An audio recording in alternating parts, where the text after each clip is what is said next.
Hello everyone, welcome to Ad America TV. My name is Aninda, one of the guests here in Ad America. It's really nice to see you all. We hope you all doing well and staying safe at home. For those of you just joined us for the first time, Ad America is the U.S. Embassy's American Center, and our mission is to provide a space for young Indonesians to learn more about the United States.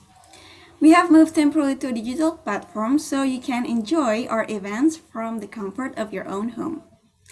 On this event, we'll be discussing CVs or resumes and letters of recommendation for U.S. university applications, do's and don'ts. By the way, did you know, as a continuation of our 10th anniversary celebration, we are having a very special activity each month with different giveaways. This August, we have #Academania, in which we are giving out a voucher for the TOEFL IBT test and another American standardized test of your choice. To know more and how to join this activity, please visit atim.tv/academania. And now, for those of you who are already in the race, are you ready for our 7th keyword? The keyword can be found by going to this link below, atam.tv/academania7. Remember, this link is time limited, so the sooner you get it, the better. Good luck, everyone! In the meantime, let's break the ice with a little game. The question for today is, true or false, applicants need to submit 2 letters of recommendation. Let me repeat once again. True or false, applicants need to submit 2 letters of recommendation. If you already know the answer, you can start typing your answer through our chat box and social media, because in the end of the event, we will do a live shout out for those of you who can guess the answer correctly.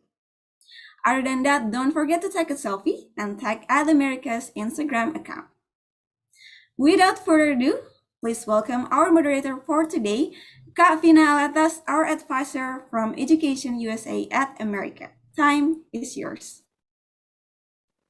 All right, thank you so much, Aninda, for the opening. Hello, everyone. Welcome to Ed America TV. My name is Vina. I'm one of the advisors for EducationUSA based in Ed America. And of course, I'm very excited about the event tonight. And I don't know why I always say this every time I open an event, basically say that I'm very excited. But as you may already know, or maybe you don't know, this is part of our not necessarily monthly events, but we like to cover this topic tonight on letters of recommendation and resume or CV somewhat often, so that you guys can always, get the updates, right? But before we start the presentation, the event itself tonight, of course, I would like to say hi to everyone who is watching the session, not only here in Zoom, but on so many different platforms, because Ed America is great like that. We are on Facebook, we are on Twitter, we are live on Instagram, we are also live on YouTube, and of course here in Zoom. So wherever you guys are watching this from, please feel free to stay there in that platform. We also have an amazing Ed America team who will make sure to get all of your questions, be it from YouTube or Facebook or what have you. But if you want to join the crowd, because the whole Ed America team is here in Zoom, and there are some people here in Zoom as well, if you want to join the crowd, I also have my colleague Santika, who will basically interact with you guys through the chat feature here in Zoom. Feel free to do that, okay? And before we begin, I would like to basically give you a little bit of information about who we are. So meet with the advisor. So there are 2 of us. My name is, again, Fina. I will call up my colleague Santika later on to give some part of the presentation, but Santika is already in chat saying hi to everyone here in Zoom. Our advising hours, basically we are available 7 days a week, believe it or not. So we're available from Sunday through Saturday. We start from 1 until 9 p.m. So basically this is the same office hours as when we were still in Ed America. But as you may already know, since the pandemic hits, we basically fully going digital. So we are still doing one-on-one advising, but it's all from Zoom. So this is the Zoom ID. There's no password, but you are going to have to wait in the waiting room before we let you in. Santika will help me share you the link here in Zoom. So next time you can basically just click it and then you will go directly to Zoom. Okay. The advising system with us is first come, first serve. basically. So you don't have to make any appointment, although we do have a system called Calendly, which may be something I can also share, where you can actually also make an appointment if there is some, a time slot that you prefer. But however, we still prioritize people who are basically just, first come, first serve. Okay. Or you can email us first to jakarta.atamerica@educationusa.org if you don't feel like jumping into Zoom, because when you go to Zoom, especially on my shift, which is from 5 until 9, I'm going to turn my camera on. So I also expect you to turn your camera on, although no pressure. But if you don't feel like, just talk to me or talk to Santika right away via Zoom, you can email us first and introduce yourself. Or if you have some quick question, you feel free to do that as well by sending us an email. And then when September hits, we are going to start. So I'm going to tell you about our upcoming events. We're going to kick off September by having this session called Applying to US Grad Schools, What and When to Prepare. So obviously this session tonight is for those of you who wants to continue master's or PhD, right? If there are some of you who wants to study bachelor's degree, please let us know. But this event on September 2nd is definitely also for you guys.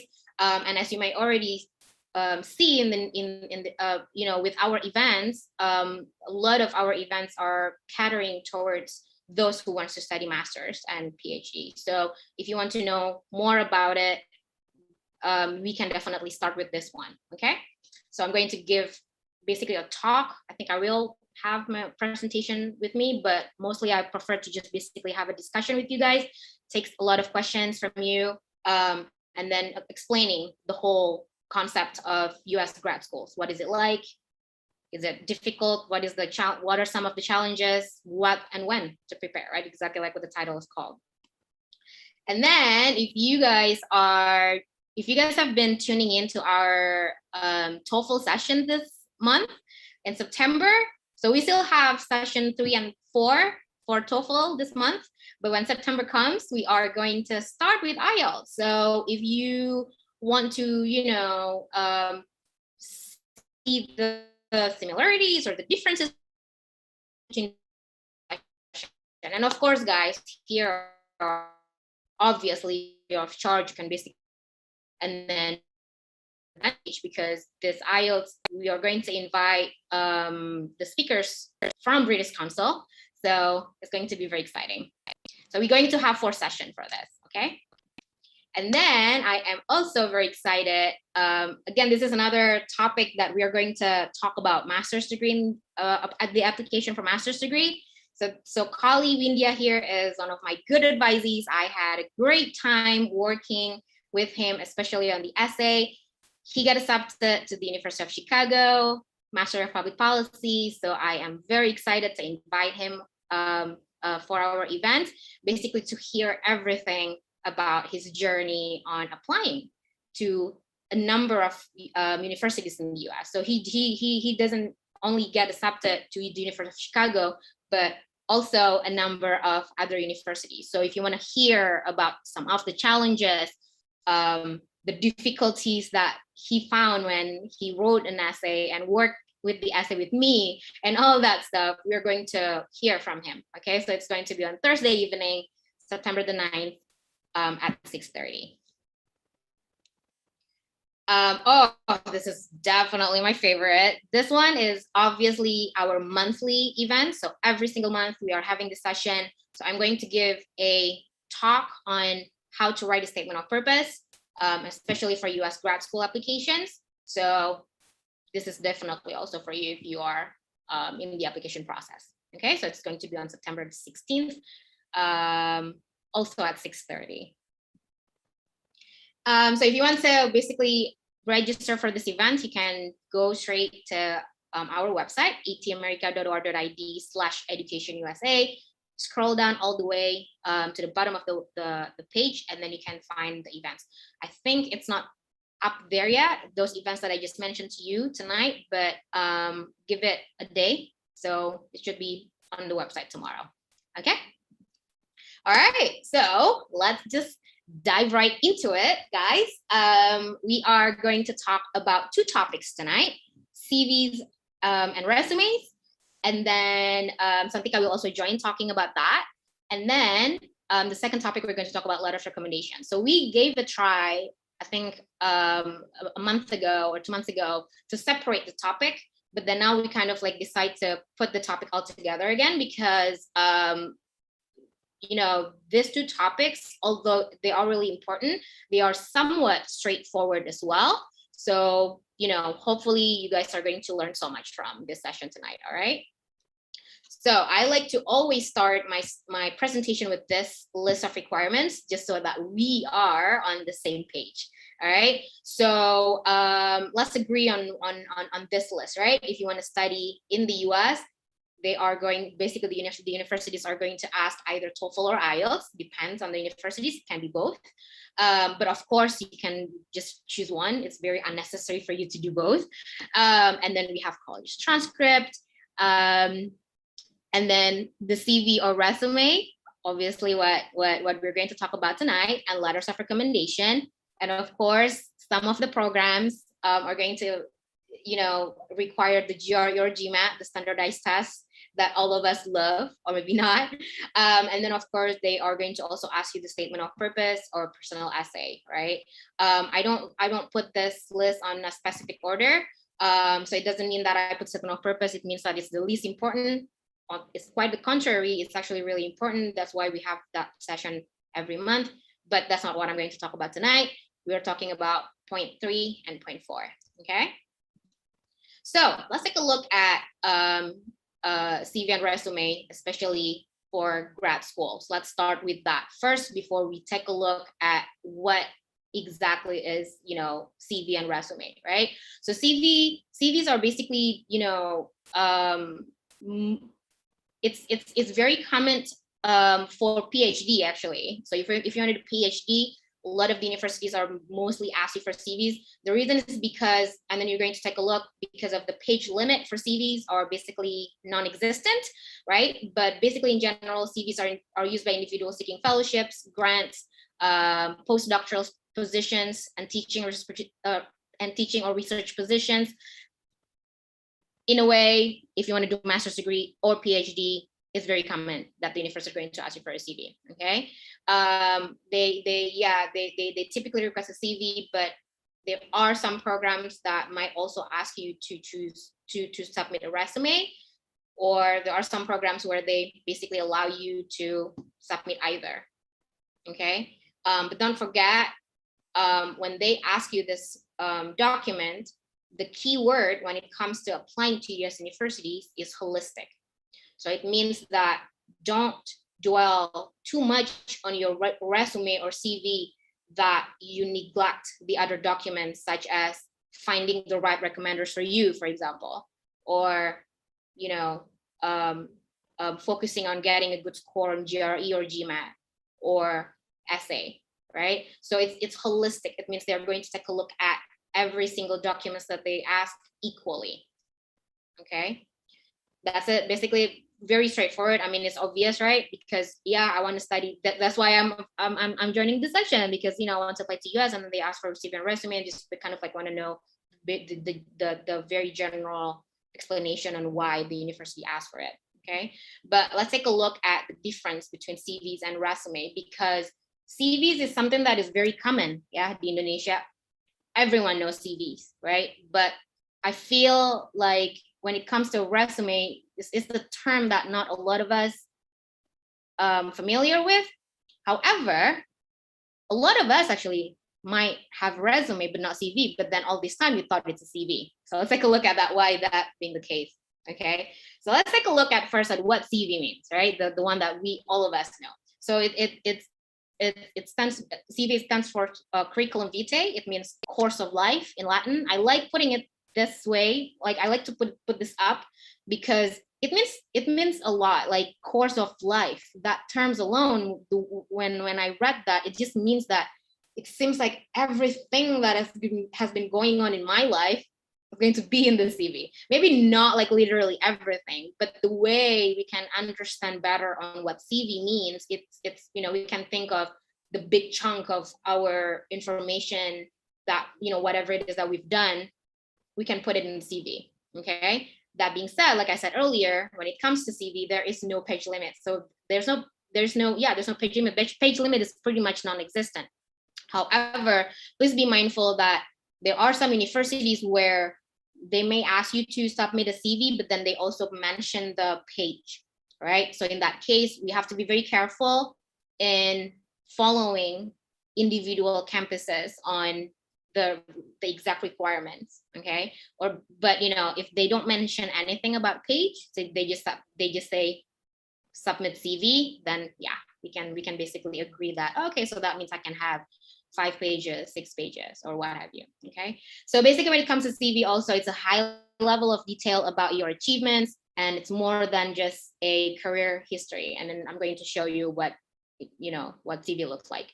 So it covers everything, guys. It covers education, teaching and research experience, publications, awards, volunteer experience if you have, honors, any, like whatever details that you have in there, right? But then when I mention this, and then you tell yourself, oh no, like I don't have this many information, like I don't have any teaching or research experience, I just recently graduated, what am I going to do? Can I still make a CV? Well, it depends, right? It depends on how many pages that you're going to have. It will make more sense when we get to the resume. Okay, but normally if you have everything, you put it into CV, right? And the nice thing about CV is it's static. It doesn't change for different positions. So what does that mean? It means that you keep adding things into CV. So whatever that you already put in CV, you don't delete, you don't change. Well, I mean, obviously you can change, but I don't really see why you want to change it. Things that have been happening in the past, but you just keep adding new things as time goes on. Right. And then remember, like with CV, there's no page limit. So you just keep adding things. Like right now, probably you're doing volunteer. By the time you're done, put it in there. And then after this volunteer, you go on the next, you're doing an internship. When you're done, put it in CV. So you keep adding things. Okay. Resume. This is quite interesting. Resume, it means summary in French. I don't know why they have a different meaning. Like CV is from in Latin, course of life, and then when it comes to resume, it means summary in French. But I also like this term. Resume, it means summary, but then summary of what? That's why I put CV first, because the easy way to remember, at least for me, resume means the summary of that course of life. It means it's the summary from the CV that we already have, right? So it's a concise document. That's why it's a summary, right? It means that we want to just basically concise everything. Typically no longer than 1 page. So there's a page limit here when it comes to a resume. And this is something that I feel that we are not aware yet, right? And hopefully this is a new information for you guys. And let me know if this is new for you. I would like to know, share with us in the chat. So basically it's a concise document, typically no longer than 1 page. It's a summary of everything that you already have in your CV. It's a summary of your experience. It's a summary of education. It's a summary of skills, right? Every time you hear, be it in the university setting, or maybe when you are graduating in the US and then you're applying for a job in the US maybe, and then they ask for a resume. So every time you hear an institution ask for a resume, it means that whoever who is going to read this document, that person doesn't want to spend too long reading your information. So they ask a resume for a reason, because when it comes to CV, they are going to they're willing to read, like every page that you have. But when it comes to a resume, they just want to read it quickly. Okay. And the reason is the goal basically here is to make an individual stand out from the competition, whatever that is, in the university setting or in the job setting. But then of course, this session is for those who want to study in the US for education reasons. So stand out from the competition as an applicant, right? And what is interesting about resume is that you want to adapt the content of the resume depending on what do you use that resume for.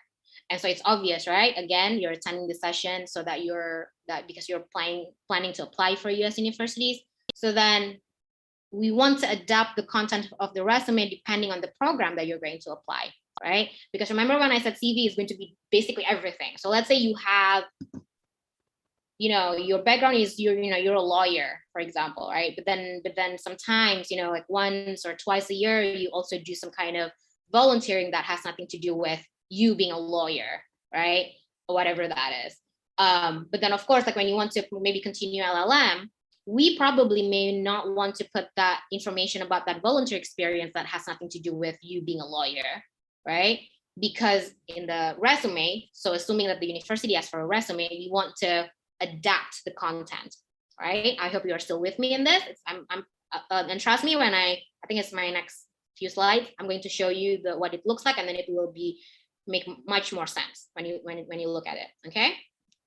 So basically, there are only 2 slides that I shared with you when it comes to CV and resume. It's that straightforward. So let's summarize it together based on those 2 slides. So when it comes to CV and resumes, there are 3 major differences: the length, the purpose, and the layout. And what about it again? So the length for CV, because it's course of life, it's long. And resume, it's short. No page limit on the CV. There is page limit that is 1 in the resume. The purpose, basically it covers entire career. So it doesn't, like, basically you're just going to put everything in there, regardless what the purpose is. Whereas with the resume, you will want to adapt to what do you want to use that document for. Okay. And what about the layout? It's with CV, it's static. It means that you just keep adding new things. You keep adding new bulleted statements or what have you. But with resume, you may want to delete or adding new things here and there. It's highly customizable, again, because it depends on what you want to use the document for. Okay. So this is another fun part. So this is keep getting more fun from here on. How is it different in Indonesia? Okay, so pull up your CV, guys, if you already have it with you. So who has maybe not exactly looked like this, but who has something similar to this? I have to blur some part, of course, but you can definitely see that on the right side. On top is a headshot. And then we got some personal data here, like nationality, sex, marital status, date of birth, place of birth. Do you guys have this information right now with you?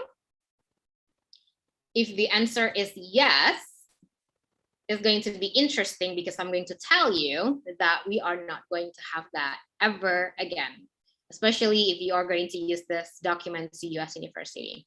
Okay, so first of all, there is no picture. I know it's maybe surprising for some of you because elsewhere, like literally every country outside the US, we are putting picture, obviously, of course, in Indonesia as well, except the US. It's how different the US is on so many levels, including essays, of course. That's why we're having essay session every single month, because it's just so different than other countries. So this is similar as well here with resume and with CV, guys, no picture. So if you have your picture right now, make a duplicate of that file and then make it the US version where you take off your headshot. Okay. There is no information needed, such as some personal information, something that maybe for us here is not personal because it's very common, but in the US it's considered very personal, such as religion, or like your gender or your sex, your marital status, and other unnecessary information. I found it really interesting because sometimes I would also see, like documents here where they put interest, and then they got like, their skills on certain things, and then they have some kind of like a range, like 1 to 5, and I found it like, I don't know why we put that, but again, maybe it's really common in Indonesia. But then now I'm trying to save your time so that you don't have to make that kind of documents, because here the whole idea is to, make the document that the admissions committee want kind of, like raise their eyebrows, like, what is this? Like, I've never seen a resume like this, or I've never seen a CV like this. So we want to save their time so that you guys are going to submit this documents already in the US version. Okay. And just a little bit about, like, if you wondered about really like what, like, it's really weird, like I don't put my religion and what have you. No, And the reason is because in the US, they have this Title 7 of the Civil Rights Act of 1964. I'm not going to bore you so much about this, but I found it really interesting because the act is basically saying that a federal law that prohibits employers from discriminating against employees on the basis of sex, race, color, national origin, and religion. This is like in a work setting, in a professional setting, but what is interesting is that they also apply this to higher education, to institutions such as the private and public colleges and universities. So this applies to us as well. Okay, so now you know. So let's take a look at what they look like. So I'm just going to show you the first part first, and then I'm going to show you the rest. I don't know, hopefully you can see this. But basically the right one is CV. Why I can easily like pinpoint that, oh, this is CV, and then the left side is resume, because how on the right side, the person basically doesn't really care about the space, right? This person basically take out, how many lines is it? Like with names, address, phone numbers, and emails on all of those in different lines, compared to the left side, which is the resume, where we want to pay attention to the page limit, where this person actually, put everything in one line. And this is going to be a problem if we are using Indonesian address, because our address is somewhat like long. We have like jalan, blah, blah, gang, whatever, RT, RW. And in that case, we can skip that. Just put the street, jalan apa, the house number, and then the city, and then that's it. I mean, country and zip code, and then that's it, just so that we can basically save the space, right? But then the rest is basically the same: education and experience and all that. Okay. Also, you may kind of, like aware that, keep the paper into just, like a boring color, just like white or light cream or gray paper. I know that some of us try to be creative and, using some colors. I know that they look really cool, but in this case, especially when it comes to resume or CV in the US, keep it to white, okay? And these are basically the look for the rest of the documents.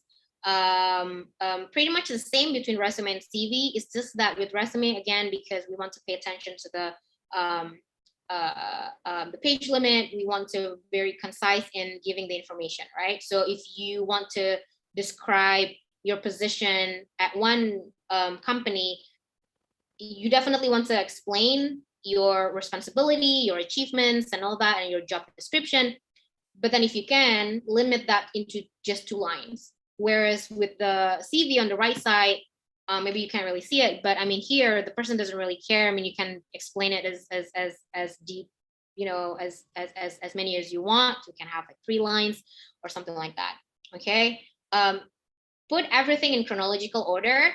It means that most recent first, but I don't really see that being the problem here with our CV in Indonesia. I think all of you guys already do that. So I think you already have that correctly. But references at the end actually is an option. I mean, with resume, most likely we won't have a space for references, and references are technically kind of, those who are going to also write our letters of recommendation, so we can skip that.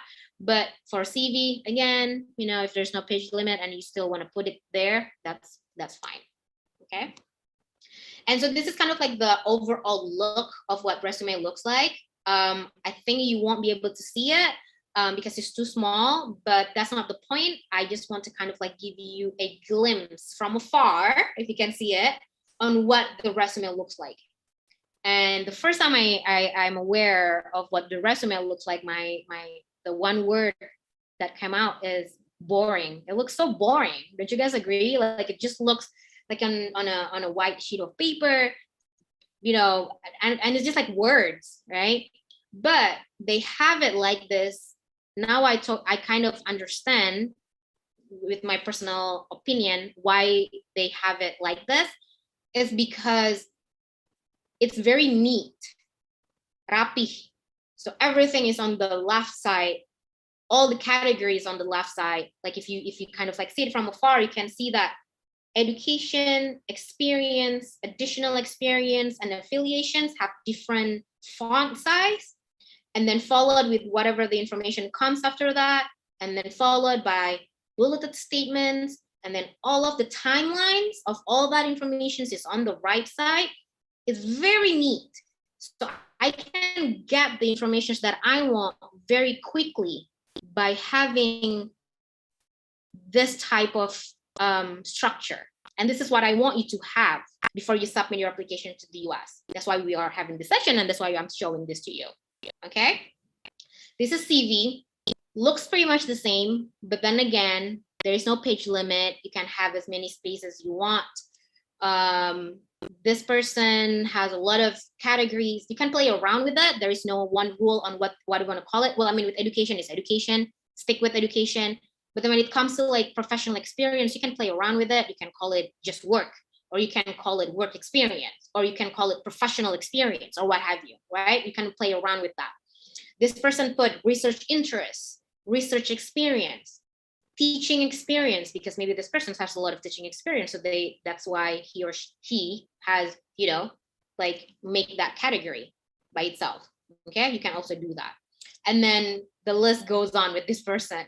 Publication, additional training, research grants, professional experience. So don't get overwhelmed if you don't have any of this, but if you do, put it in there, right? And then now I remember again with my, you know, the questions that I asked myself in the beginning.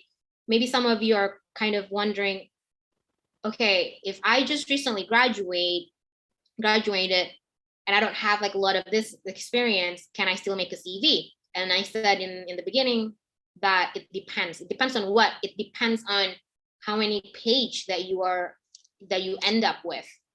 The fact that you just recently graduate, maybe you have internship experience, maybe you want to put voluntary experience in there.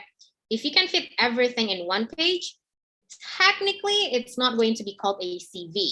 And this is what is interesting, right? Because some of you guys might already have this document in one page and then you call it a CV.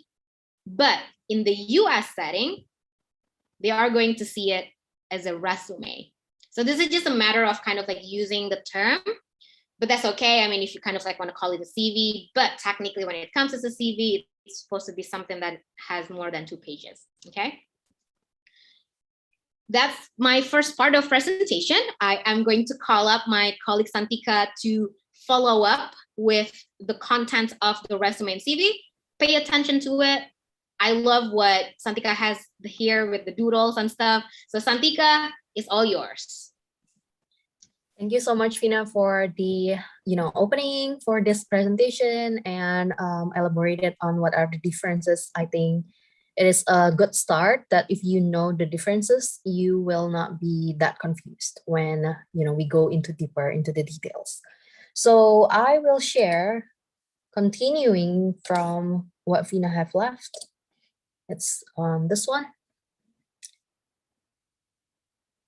All right, so all of you can see my screen, and I want to remind you, if you're watching from other platforms like YouTube, Twitter, Instagram Live, and if you have any question, you can send us through the comment box. And if you're in Zoom, you already know the drill. You just need to ask questions in the chat box, and Fina and I will talk about it after we finish this whole presentation.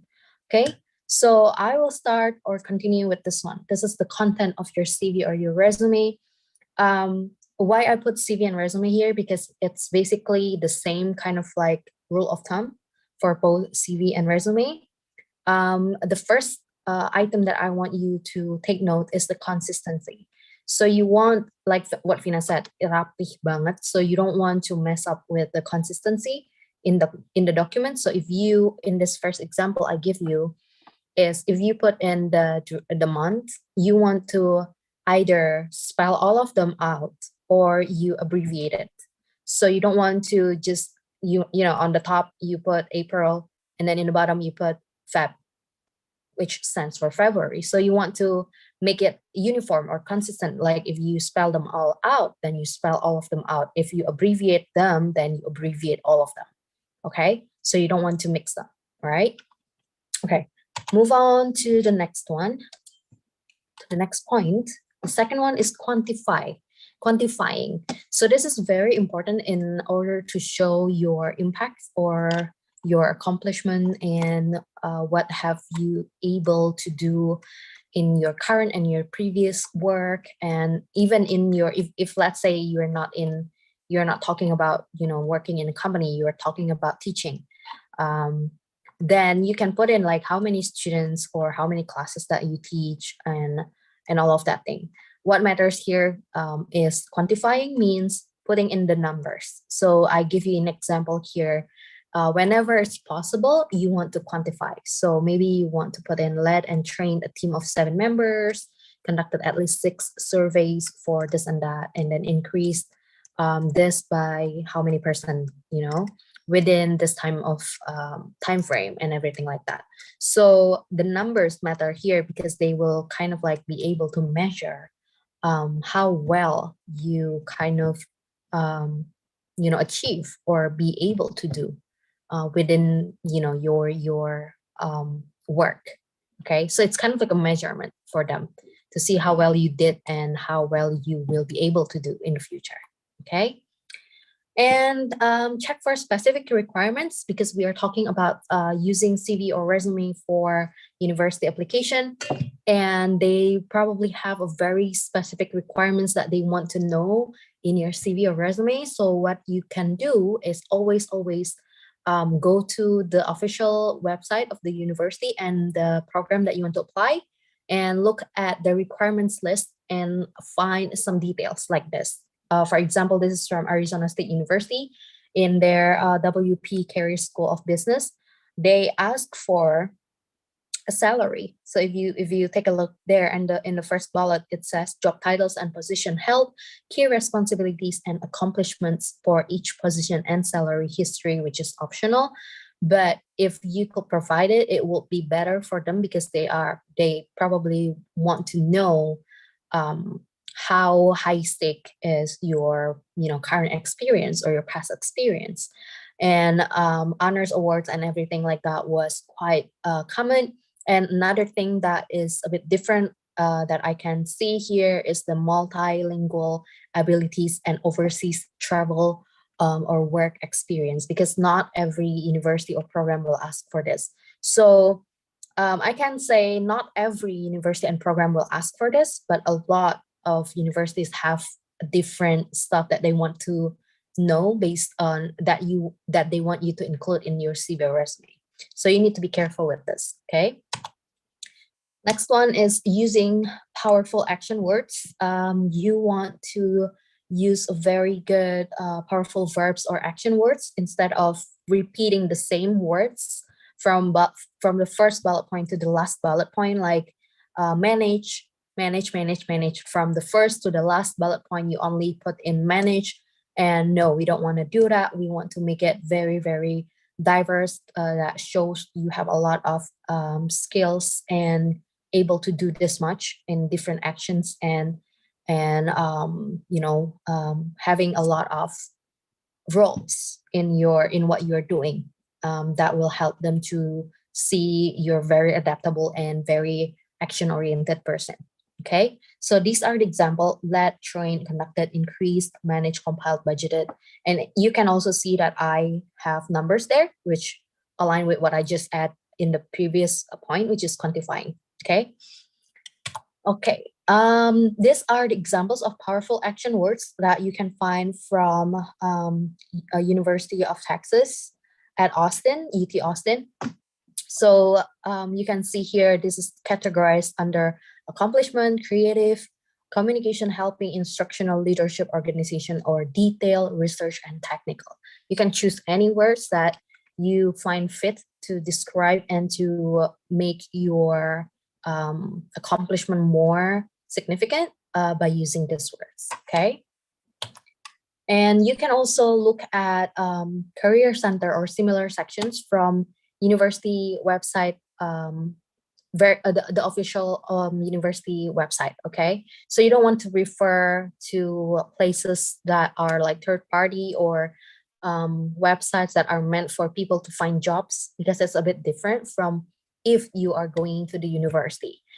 because they usually have preference on what kind of things to include and what kind of template that they have.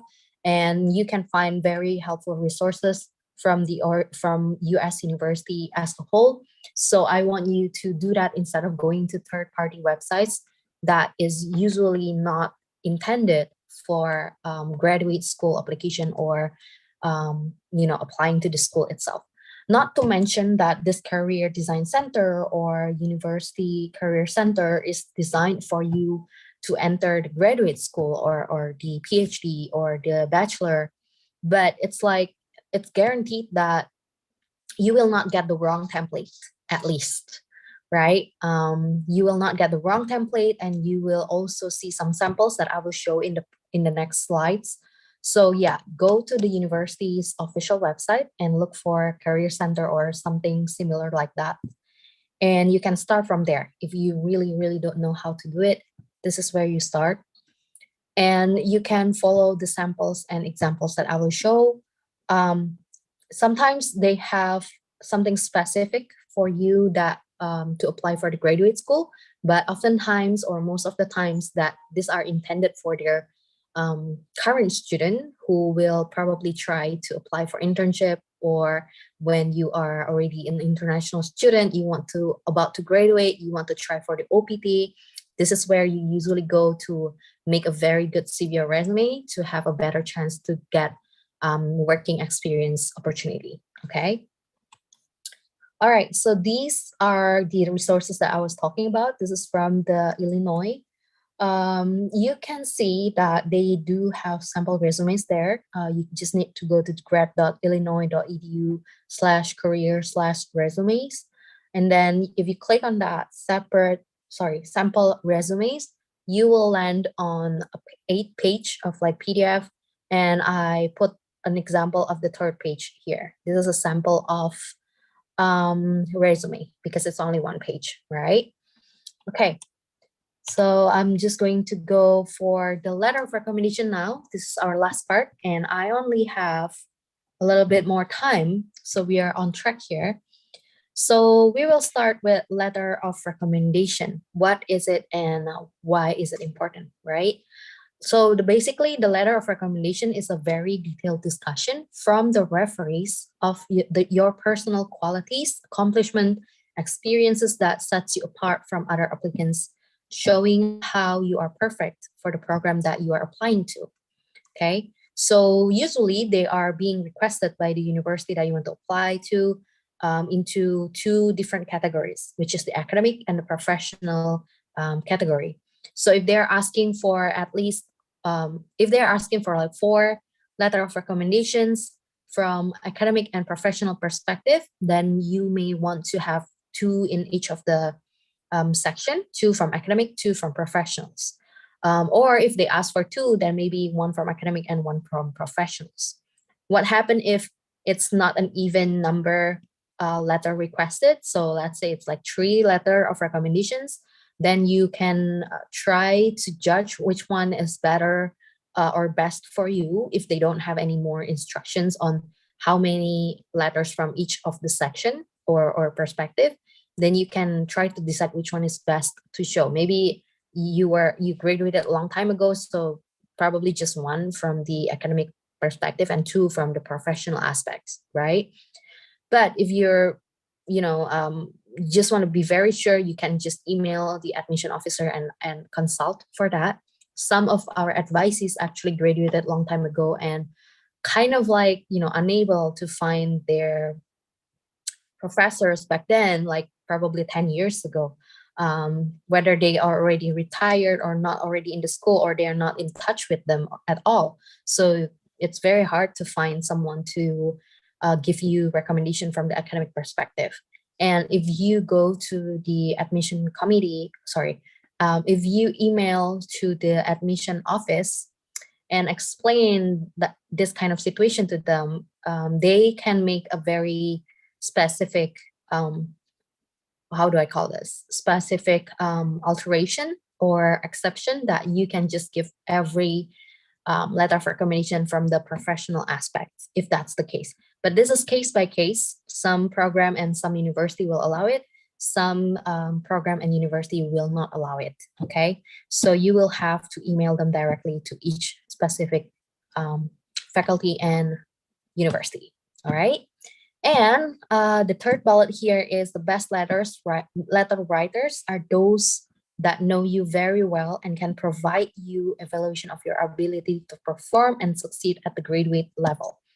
So there's no specific of like title that they have to have here. If you realize that we didn't write that down here because it's not that important. It's not important who they are, like how high their positions are in order to give you a letter of recommendations. So letter writers are your recommenders, okay? It doesn't matter if he is like the CEO and you are a manager and the CEO is giving you a very good letter of recommendation. If the CEO do not know you that well, you can imagine what are the stuff that he or she can say about you in the letter. Oh, he or she is a very good employee, and that's it. There's nothing else because you guys don't work closely. The CEO do not know you that well. So it will not help that this person is a CEO that give you the letter. On the contrary, if you are a manager and you have a senior manager on top of you, the senior manager works really closely with you, very supportive of you, and know you really well and willing to write a very good letter of recommendation with full context, that you qualify, that you are the best person to fit into this program, then yes, that will be a better letter of recommendation compared to the one from the CEO. Okay, that's just an example. Okay. All right, move to the how important are letters of recommendation. So this is required for almost every graduate school application in the United States. It ranges from minimum of 2 to 4. Some universities or program actually requires more than 4, some of them. So yeah, you have to check the requirements from each of this program that you want to apply to. What are the required letter of recommendations, okay? And your transcript, standardized test score, and admission essay factor in most heavily, but letters of recommendation can be a deciding factor as well for the admission process. So you don't want to underestimate this at all, because sometimes it is about what people say about you and vouch for you is very, very powerful instead of what you write on your own, right? Because it's going to be different if you write your own essay and then it's from you, about you, right? But this letter of recommendation is from someone else vouching for you and then trusting you that you can do very well because of this and that experience that you guys had together during work or during the academic years. Okay, so it's very, very important. You don't want to underestimate this and everything like that. Okay. Excellent recommendation letter can make up for the weakness in any of the application documents. So like Vina and I always promote it. US education is holistic. The approach is very, very holistic in a sense that they don't only look at one document or one aspect from each applicant. So they want like, oh, because your GPA is just this much, we just cannot accept you, while you have such good essay and a good standardized test score and everything like that. So no, they don't have a specific cutoff just for one item. That's why they ask for a lot of things from you. If you compare it to other countries, probably they ask for what Fina have mentioned, that we the requirements that Fina have put in the first slide or first few slides. They ask for a lot of things, about 6 or 7 things, right? So all of that will matters, and a lot of them are very, very important. And if you can still improve it, you should be improving them. So things that we cannot change already is your GPA, your transcript. That's set in stone, so you cannot do anything about it. What you can do is actually making a very good essay, and then find someone who is really supportive and know you for the great letter of recommendation, right? And study or retake your standardized test if you don't feel like you reach the target. So those kind of things that you can still improve, you need to improve instead of things that you cannot improve already. Okay. although it can vary, generally you will be asked for 2 letters. So like I said, minimum usually is a minimum of 2 up to 4 or minimum more, and you can like add more on that. Okay. All right. You need to make sure that each of the recommender will say something different. So let's say if you need 4 letter of recommendations, you want to make sure that recommender A, B, C, and D will not say the same thing.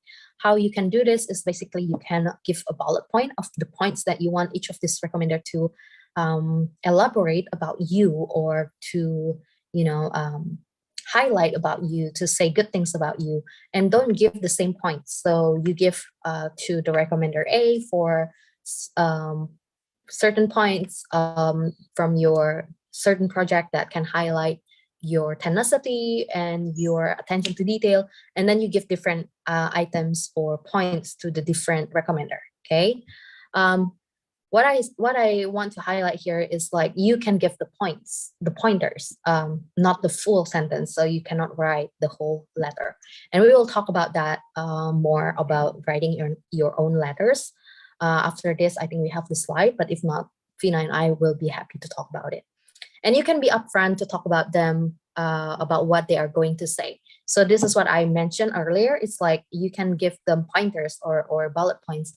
Pak, Bu, this is what I need you to help me highlight in the letters, and this is what I want to apply for, and everything like that. So you will help them to help you. Okay, give your recommenders plenty of time.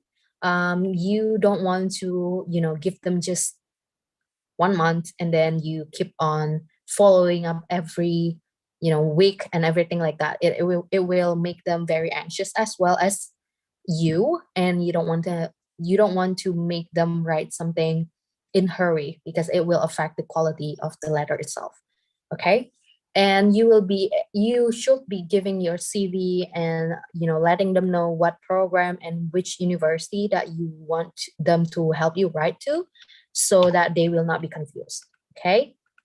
And this is should I waive my right to review recommendation letter, or FERPA? So if you see this on your application portal, you should be answering yes, in short, because this is like they are just asking you whether or not you agree to not read the content of the letter that your recommender submitted for you.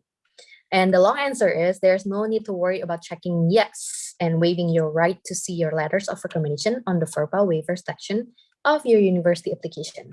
Because think of it like this: if you got because if you're already in contact with your professors or your senior manager, whoever is giving you the letter, right? And usually the cases in Indonesia is that the recommender send it to you first to check, hey, do you like this? Is it a good go? Is it good to go? And if you say, yes, this is great, this is good to go, and they will submit that. So if you click yes, it's basically just giving the university assurance that it is confidential. It is what they really, really write about you, not what you write about yourself.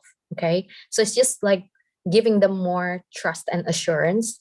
And it doesn't matter whether you already know the content of the letter or not beforehand. Okay.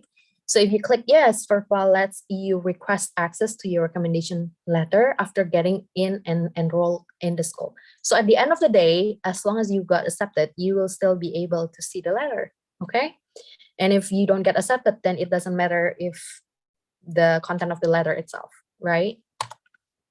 Okay, so who should write the letter of recommendations? These are kind of like the checklist of your recommender. I know it's hard to find someone who fit into all of these 10 items, but as much as you can, you want to find someone who have all of these qualities. Okay. First one, know you well. Second, know your work.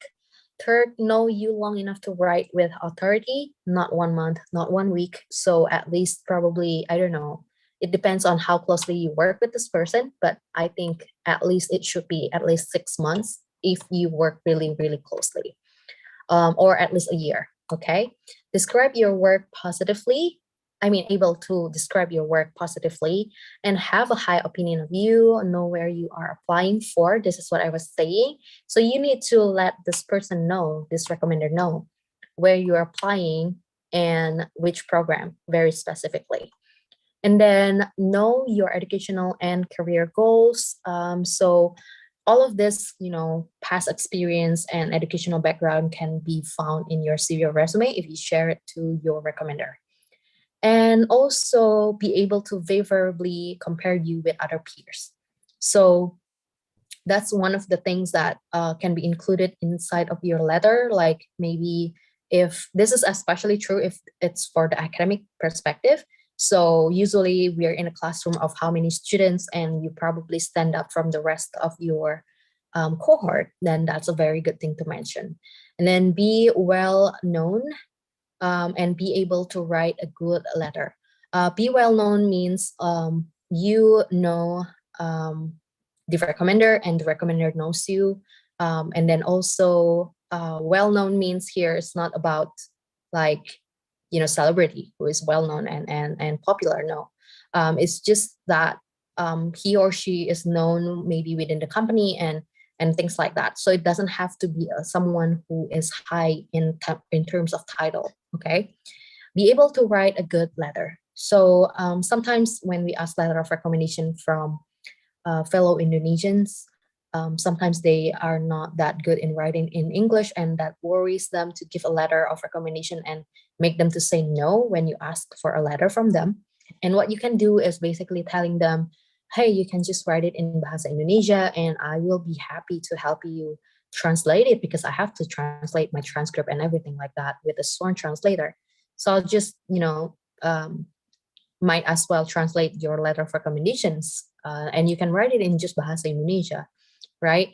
And also you can try to convince them in another way by checking to the university if they accept foreign language letter of recommendation. Because sometimes most of the cases, a lot of universities can accept foreign language letter of recommendations, okay? All right. Again and again, provide all necessary information. The referees may not remember everything about you, especially if you ask from your professors back in 8 years ago. He or she have so many students, so you will have to refresh their mind. And it's the same with your professional aspect and recommenders. If you ask from someone in your past work, you may want to refresh their mind, okay?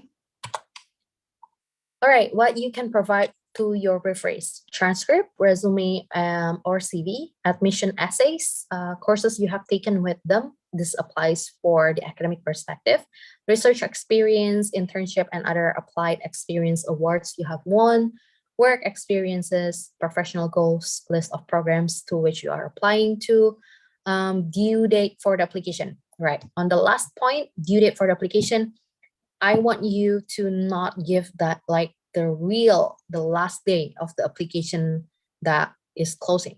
So I always suggest to my advisees to have like a gap of time. So if let's say you want to submit it by the end of this month, 30th August, you will let your recommender or referees know that you need the letter by 15 August, so that if they got busy, if they got distracted and they forgot, you can still have another chance within the 15 days of the gap that you use there, okay? But as much as you can, you will let them know. You didn't say the deadline, you said when you need it by. Because sometimes if the deadline is on the 30th, you want to submit on the 20th of August, let's say, you will need everything ready before you want to submit your application, right? So that's why you need to make your own time frame, okay? All right, the recommenders asked me to write it for them. Hi, Can I do that? Sophia. All right, Fina said something about this. Yeah, All sorry right, to cut you Fina, off. I think that's I, fine. if you don't mind, I can take this over. Yes, please. Yeah, so Awesome. you will be able to explain it better than me. So yes, please. Because all right, this is, Fina, it's yours. yeah, thank you, Santika. If you can stop sharing, then I can share it from my laptop, that would be great. Cool. Awesome, thank you. The reason is just because we got someone actually asked this exact question, and I think this is just just like a really good question that all of us is really found it really familiar, right? In Indonesia, when the recommenders asked me to write it for them, and I have this kind of like in a question form. Can I do that? But mostly what we got here is mostly it's like a statement. I can do that. Right? Like it's not mostly like a question. The answer is, guys, I don't know if this is going to be like, something that is new for you or not, but the question is definitely not. And what I'm going to share with you before I'm going to go real quick from here because we're going to go into the Q&A session. But hopefully what I'm going to share with you enough to scare you to actually really think about this if you are going to write it for them, because the answer is very clear and very bold here that you definitely are not supposed to do that. Okay, you are not supposed to write the letter, and it's supposed to be the referee's part for doing that. Okay, and then so now the question would be, I got a bunch of excuses here that I heard from a lot of my advisees, not the excuses from my advisees, but the excuses unfortunately from the referees. Hi Vina, basically I would like to start by saying to you guys, first of all, if the referees refuse to write it themselves for whatever reason, I'm busy, I don't know how to write one, just write it for, it's okay, I give you the consent, like just write it on behalf of me. You're not supposed to say yes. And what you want to do, if you can simply explain to them that, hey, look, so I'm applying for US universities, I attended, you can basically use this, not an excuse, this is like real. You can tell that, hey, look, I attended this session from EducationUSA. If you want to sound kind of, more official, EducationUSA is part of the US State Department, is very, like government official. So we are very official in a way. And we're giving you like accurate information, and we can tell them that, after attending that session, I understand that when it comes to letters of recommendation is very, very important because the universities actually see these documents as a confidential, meaning that I'm not supposed to know what is in it, right? So explain that to them and then see how they react to it, to that information. If they still say, I'm sorry, I'm just busy, and then, yeah, I would say try to find other referees, because the way I look at it, that means that person is just not really supportive enough to actually write it for you, right? Because the whole point here is we want to kind of like find the right referees through and through. So only the right referees who are fully supportive of you that would want to write this letter for you guys, okay? And again, if they say that you can write it on behalf of me, you're not supposed to say yes. If they give you a bunch of excuses, if they're saying if they're not capable in writing in English, that's okay. I mean, this is a ladder. The university is actually looking at this as a ladder. And I already asked this question to a number of admissions committees that they're okay. They understand that not a lot of people actually have English as their first language. So they say, if the referees are not, not capable in writing it in English, then write it in the original language, and then, have a sworn translator just translate that, and then maybe, submit that along with the original documents. If the university is still kind of using the old school, that is, like the hard copy of documents, which might be tricky nowadays because a lot of universities now is asking the referees to write it like via online. They have like their own portal, they have their own online system. But then, it's very easy to figure out when it comes to this. And this is the part where I hope enough for you to scare you. I'm not trying to scare you, but this is serious, right? Because in the US, they really value honesty. I'm telling you guys, I don't know, maybe it's not really common here in Indonesia or elsewhere, but in the US, they really do value honesty. They really see that this letter is confidential. If for whatever reason they can catch that you are the one who's writing the letter, they are definitely going to take this seriously, where they are definitely just going to reject your application right away, no matter how amazing your essay is, no matter how high your GRE is. And we don't want that. And trust me, like we've been like some of my advisees have shared with me that they assume some of my advisees who didn't get accepted, and then I kind of like, do you maybe know the reasons? And they said, to be completely honest with you, I think it's the letter of recommendation because I did write it. And so we don't want that. Okay, we really want to avoid that. I don't know, is that enough to scare you guys? We share in the chat, but hopefully, you know, you guys now understand the importance of this letter. Okay, so I'm going to show you real quick here what the letters of recommendation somewhat look like. So this is kind of like the old school, meaning that they ask you to, you know, like scan and or even like, you know, submit the hard copy where they have, you know, the apa bilangnya kop surat, the university letterhead. In this, I'm reading it here, and then, you know, with the name, the department, you know, what have you, and, you know, just like the regular opening. And then this is like the content, right? You can definitely find this. I got this from UC Berkeley. So you can actually find this information, like what Santika shared with us with the sample of resumes, all in the website. Just play around with the keywords. I remember I got this from UC Berkeley, sample of, you know, letters of recommendation, UC Berkeley, and it's there in a PDF form. So I'm just going to put it here. So basically in the first paragraph, obviously we want the recommender to kind of like introduce themselves, as in who they are, how he or she knows you. And then the second and third, and remember, this letter is about you guys, right? So when Santika said that someone who knows you well, it's not about someone who is well known. And it's very common in Indonesia where we focus so much on the position of this recommender, while actually the university, they don't care. What they care is what is in the letter, because this letter is about you. You are the one who's applying to the campus. It's not about who's writing it, all right? Who's writing it, what they really want to know is if this person really knows you and can vouch for you. And so here in the sample, the second and third paragraph is all about you. And in the past, I read some, you know, like letters of recommendation that is common here in Indonesia.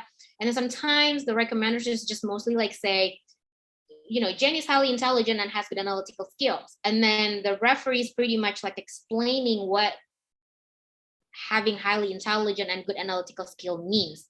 But that's not what we want. What we want is for the referees to elaborate on when Jane showed her highly intelligent and good analytical skills. And so if you see here from the second paragraph, that's exactly what the referee is doing. Her project one time did this, blah, blah, blah, right? And then third paragraph talking about Jane has an excellent communication skills. And then again, the person elaborate on when did Jane showed her excellent communication skills, instead of explaining what communication skills mean, okay? And then, you know, if the person wants to kind of like go on, he or she can do that.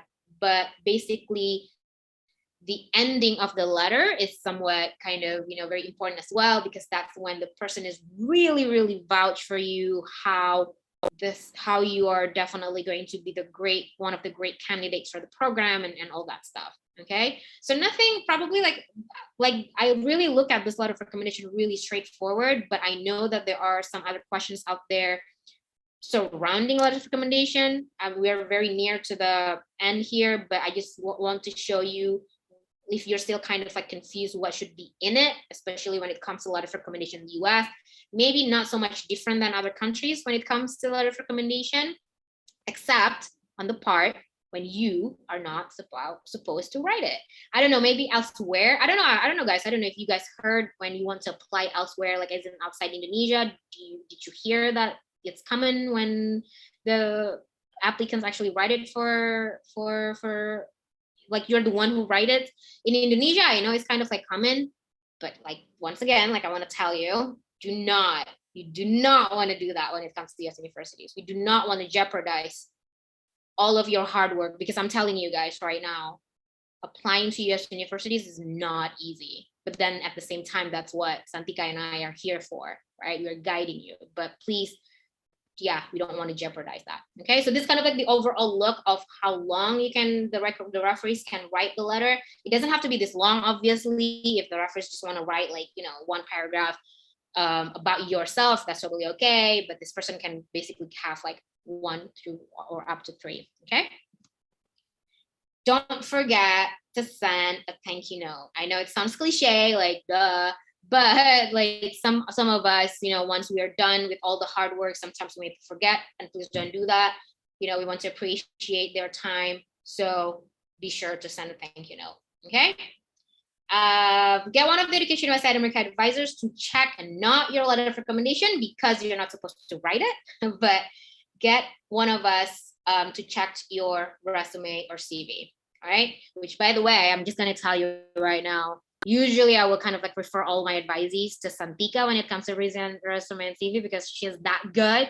I am more kind of like practical, as in when someone comes to me and they want me to check out your resume or CV, I just prefer to kind of like look at the structure itself. Like if it's the US version already, pretty much I'm going to say yes. I'm not like really into looking every details on the content, but Santika is so good at that part. So if you want to have like a very detailed and thorough review on your resume or CV, go see Santika.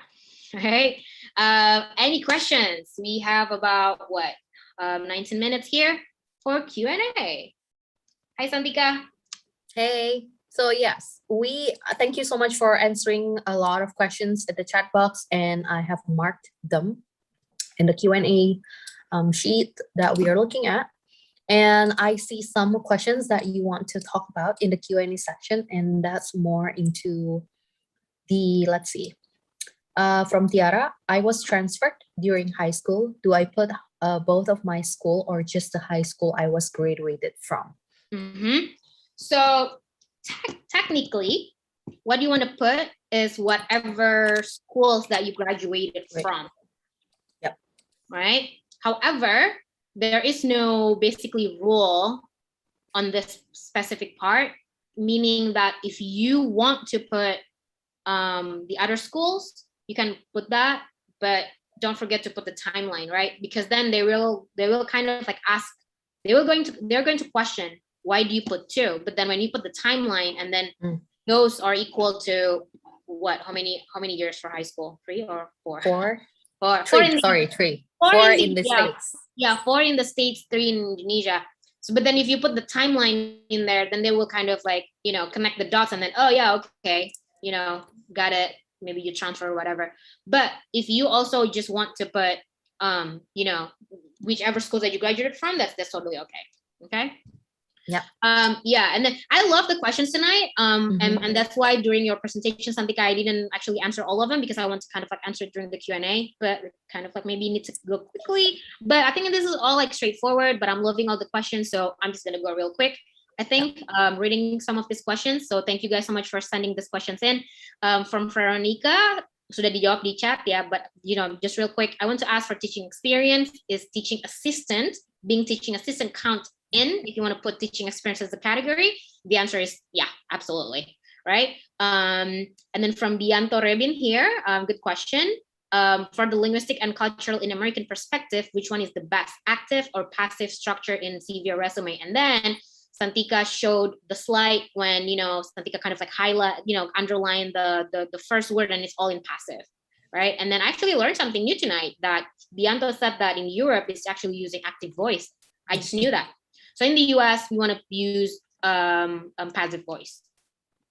I use short bio in the top of my CV below. Yeah, I answered that in the chat.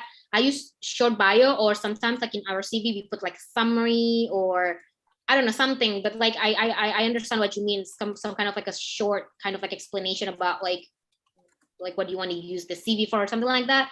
But the short answer is no. When it comes to applying to US universities, it's just unnecessary. But I know that if you want to apply for a PhD, I know that some of my advisors in the past kind of put that, because when it comes to PhD, it's kind of you applying for a job, although obviously it's not you applying for a job. But you'll understand when you come to my session on September the 2nd, when we're going to talk about all what graduate studies. But yeah, for PhD, you may put that, but for master's, it's unnecessary. Okay. From Wulida Wahidatul Masuria di Zoom, thank you for the question. Hi, Fina and Santika, how about the seminar experiences? Should we put in the CV? And then I asked you, I think in the chat, and I don't know if you answered it. I asked you if you are, did you present anything for that seminar, or you just attended the seminar? Because it's tricky, guys. If you just attended the seminar, to be completely honest with you, I don't really see why would you put it. Then it will be easy for people to just attend one seminar to another without actually really be part of the seminar. I prefer, again, honesty plays a role here. I prefer that if you are part of the seminar, meaning that at some point you're giving a presentation or do something, you contribute something to that seminar, then yeah, you want to use it. Okay. Anastasia Weningtias. Havina, I wonder how common it is for the selection committees to actually follow up the ones who wrote letter of recommendation for the applicants. This is a really good question, Anastasia.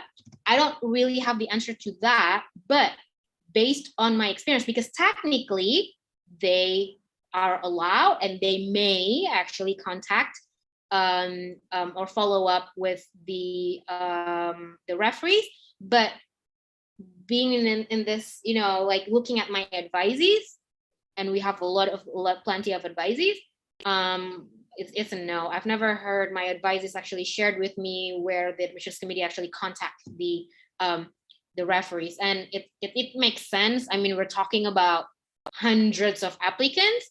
Although maybe they may also do that when you are kind of like already in a kind of like final, what do you call that? Like almost like kind of like in a final decision for you, they may actually contact, but I didn't really hear that. I have never heard that before. I don't know about you, Santika. Did you ever hear about this? Sorry, I'm a bit lost because I was chatting in the chat box. Oh, yeah, no, it's fine. So yeah, which one are we at? Anastasia Weningtias, did you ever hear that the university, they actually follow up, like maybe via phone call or email to the referees? I don't think a follow-up, I never heard of a follow-up, but I think it was because the letter itself is already clear on the email, on maybe like the cop letternya udah jelas dan segala macamnya. So I think they don't follow up, but if it sounded or looked suspicious to them, I think it's very, very possible for them to do that. Right? Yeah, Vina. Yeah. So I got someone here, Maharshal Fat, long name. I'm afraid that I pronounced it wrong. Direct message me and ask me a question, what is referees? So there are so many terms, but referees is the recommenders, or basically the person who is going to write the letters of recommendation for you. So we can call it recommenders, we can call it referees. I think there is some other term, but yeah, well, hopefully it's clear. Yeah, and then I like Anastasia's question here, the follow-up question. A number of my friends had then this is when I take over the other part of the presentation. A number of my friends had a similar experience where their faculty member or direct supervisor refused to personally write the letter of recommendation and rather asked the applicants to write it themselves, and the letter they would provide, and then they would provide the signatures. So yeah, it's very common. We heard that a lot as well, but the fact that there are so many of our advisees whom the faculty members and direct supervisors are willing to write it for them, it just kind of like give like an even better proof to basically tell you guys that there are actually a lot of direct supervisors out there who are willing to write it for you. So if you happen to get ones who are not willing to write it, I'm sorry to say, I'm sorry that it happens, but let's try to find another one. But and again though, like in the past we got a question from someone like, is that okay if I got the referees but from my previous job? Yeah, absolutely. It doesn't really have to be the exact direct supervisor that you're currently working at. So it can be definitely someone from your past job. So the one thing that you need to remember is not the position of that person, but whether or not this person knows you well and really can vouch for you. And trust me, if they really knows you well and they really support you 100%, it's almost impossible for them to say no. unless they have like whatever reasons that they are just really unable to write. But if they really support you 100%, they're going to write it for you. Okay. Next question. Ooh, we actually, we got actually a lot here. All right. Because I'm like scrolling down to all these questions. Exactly. That's now that we are done with the presentation and then the questions just come in. Okay, I'm gonna try real quick here, guys. And don't worry, when we have the session next time, we're going to start 30 minutes early. Today we start at 7, and then next time we're going to start at 6:30, so we have more time for the Q&A. But I love the questions tonight. Okay, so from Arsi, is it okay to ask someone who isn't our direct supervisor to write recommendation? What if I ask my senior staff who worked at the same big project I'd work instead?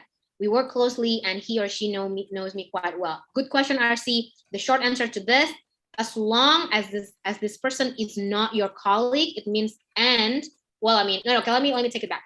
As long as this person is actually, the position is above you, I would say it's okay. So you said here senior staff, maybe he or she is your colleague in a way, like kind of like friend or whatever, but looking at the word senior staff, I would say it's okay, but not like same kind of like, same level, like your colleague. Okay.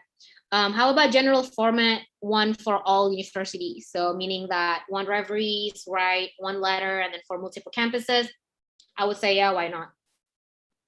As long as the question is pretty much the same, which there are some universities where they kind of like have this new system where instead of like it's writing a letter, it's more like the referees should answer kind of like separate questions.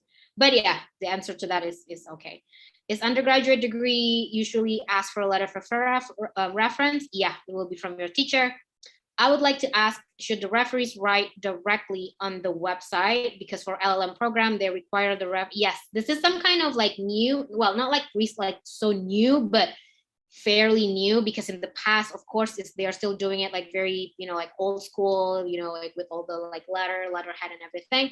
But yeah, the answer to that is we definitely want to follow the platform. Absolutely. If they said, write it on the website, then yeah. So normally, the universities either have a link for the referees to open up, and then when they open up, they go through like a certain link and then they fill everything in there. Okay. And actually, I don't know if you know, but you guys are actually allowed to sit down together with that referees next to you, kind of like guide them, but the referee still needs to be the one who writes it. Okay, type it. Hi, Finan Santika. I have a small photography and videography services run by me and mostly work as a freelancer, so I don't have a supervisor or senior staff. I just have my partner, also co-worker. Can she write it for me, or who is the best referees in this case? It's really tricky here. What will be what is it they want to study? Can I guess that it's kind of like in an art type of programs? Because in this case, I would still say no to colleague or co-worker. But if you are unsure and you basically literally just don't have any supervisor or senior staff, what you can do is contact the admissions committee. I know maybe this is the answer that you don't want to hear, but trust me, contact them. They are going to get back to you, especially in this kind of like questions where very technical. Okay. If the Bianto Rebin, if the referees want to write the recommendation by themselves in English, but they have a very bad grammar and they ask me to check the content before send it, or sentence structure, or leave it just like the original version. Maybe we don't want to kind of send the original one with, some grammatical errors in there. I prefer you not changing things, but then leave it to sworn translator. Get the sworn translator, get the letter stamped, and so they know that this is, an official document because it's, translated by a sworn translator. I think that's what I would do. Okay, I'm gonna check out. Right. Fina, so yeah. I'm just gonna continue because I already answered. I think you answered until Biantos, the referees with bad grammar. So I was a bit conflicted with that as well. I would say like depends on how bad the grammar is. If you can still read and understand it, I would say just leave it Mhm. because it's already in English anyway. But if something that you couldn't comprehend or you can't understand, then like what Vina said, it's a very good idea to go to the sworn translator and ask them to fix this document to be Totally agree. understandable. Totally agree. Right? Yeah. And also another sworn translator question from Rahmat. Hi Sandika, does it mean we can't translate the LOR, letter of recommendation, by ourselves? When the referees write them in Bahasa, we should use the sworn translator, shouldn't we? Yes, use the sworn translator, and I gave you the link in the Zoom chat box. And for everyone else who need a US sworn translator from the US Embassy, just click that link and scroll to the bottom of the page, okay? Yeah, and also please take a note that this list from the US Embassy, it's not like you have to use that service. It's just that these are the lists that, because the US Embassy are not allowed to kind of like be biased on certain services, but it's just that the list that they have, these are the services that they have used in the past. So yeah. So you can definitely maybe find another sworn translator that's probably not in the list, but make sure that they are certified or something like that, okay? Another one is from Muhammad. If you were to choose between one-page resume, but there's a missing link in the experience because of not enough space, or two-page resume, but all of the experiences are included, which one do I prefer? So of course, we prefer something that's complete, even though it's 2-page, and resume is usually up to 2-page, unless the university admission or the requirement stated 1-page resume, then yes, you will have to stick with 1-page. And as for the missing link in the experience, you can make the title, instead of like professional experience, you can put in selected professional experience or selected working experience. Just put selected in front of the title or of that section, and it will solve the problem where you think it's not complete, okay, because it's selected. And you can only have 1-page, so it makes sense if you have to select them, right? I hope that answers it, the question. Vina, you want to continue with Faris? Or you want to choose, because we don't have enough time, definitely. Sure, unless the America team is allowed access. But okay, let's see, guys. There's a recommendation letter, because something like I'm okay. I know I need to save time, but I'm surprised like with all the questions tonight. What is Yeah, it's a good question. I'm loving this. Yeah. I'm loving this, guys. But okay, does the recommendation letter have to be sealed? Sealed so the applicant, I heard the universities in Japan must have the recommendation sealed so the applicant won't read it. Technically, yeah, especially if the universities in the US still ask you the old school ways, right? The old school means that, yeah, is they ask you the hard copy, sealed, and envelope, get the stamp from the campus. But actually, I rarely hear about that being the case anymore in the US. But technically, if you find universities that ask that, then yeah. But if not, then usually it's just online nowadays. Okay. Are there any good websites to find graduate study? I tried all the website recommendations. Okay, so this is an advising session. So Bianto, you asked just now about our advising link, one-on-one advising Zoom link. I would say well, I mean, you can use our service if you want to, find this kind of information. Santika and I, maybe the answer you won't like it, but both of us love Google. So there are actually some websites for the US campuses, but to be completely honest with you, me personally don't really like it. But we can help you definitely navigate on how to find like the right program for you based on the ranking for that specific program. This is also something that I'm going to talk about next month on the graduate studies. But yeah, if you feel free to talk to us in the meantime, one-on-one. From Faris Shahab, I heard recommendation letters should not be written by parents, even though they happen to be CEO or president. Is that true? Ooh. Okay, the parents part is definitely a yes, but then the CEO or president is a bit tricky now. But assuming that you are applying for undergraduate, or is it not? If for I would say no. I would say keep it if it's undergraduate, meaning that you're still in high school. I prefer to stick it to your teacher, right? Unless you're kind of like working for your parents' company, then that's going to be a whole different story.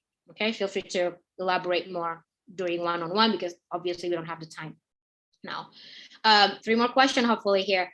How do you explain gap year? I spent quite some time off the job market trying to build my own business. However, I am not very keen on putting it on my resume because it's not really correlated to the degree I'm applying to. Can I just explain it on the personal statement? Exactly.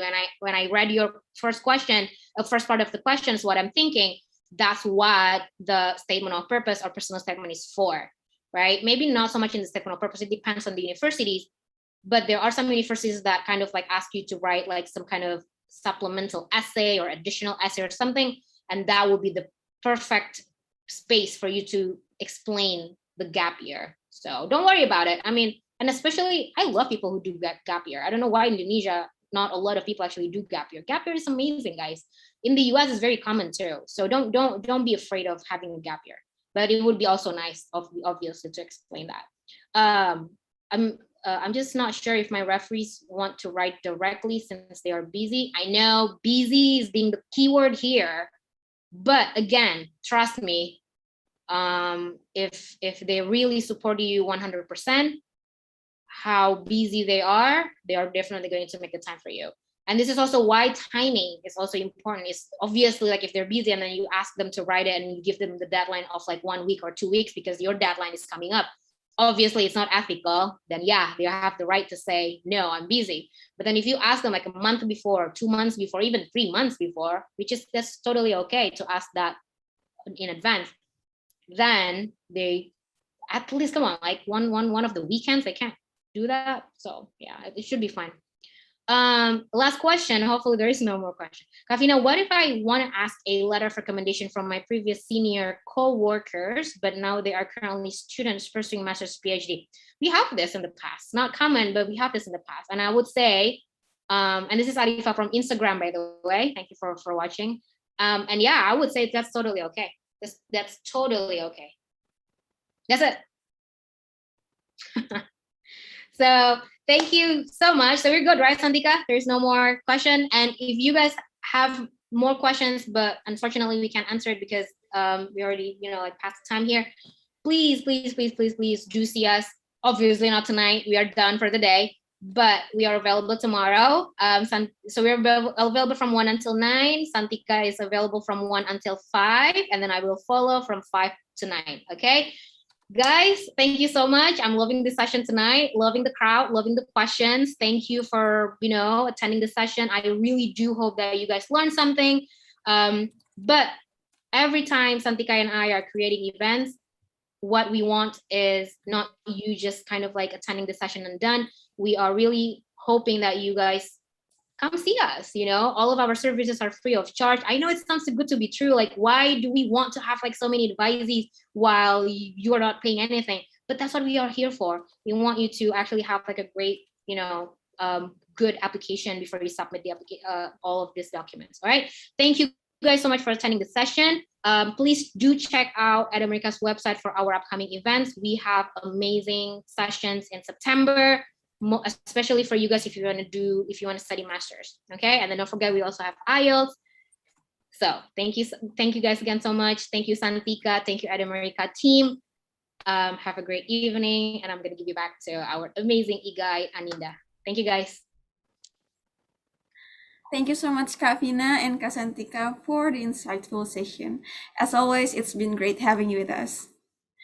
Earlier in this event, we asked our audience, the question was, true or false, applicants need to submit 2 letters of recommendation? And the correct answer is false. The number varies among colleges, so applicants should check each university's admissions requirements to find the exact number. Shout out to Charlie Novi from YouTube for answering correctly. Thank you to everyone who has participated to question of the day. Don't forget to tune in next time and catch a chance to get a shout out from us.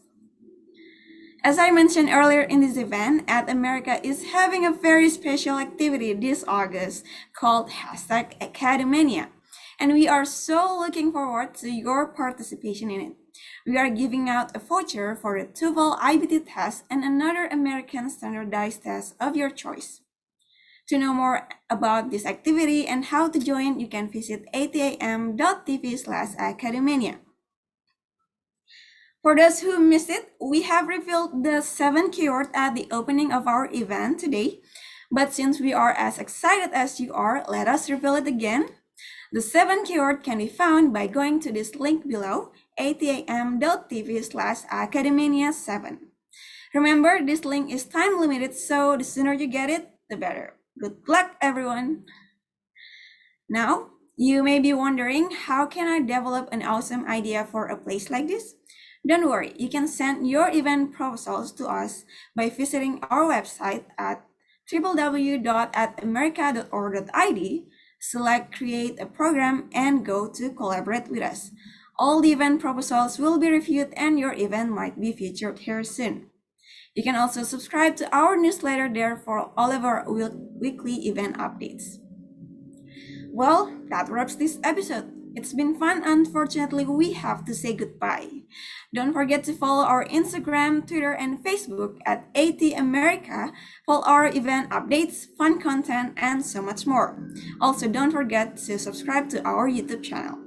Thanks for joining us. Again, my name is Aninda, and see you everyone. Bye.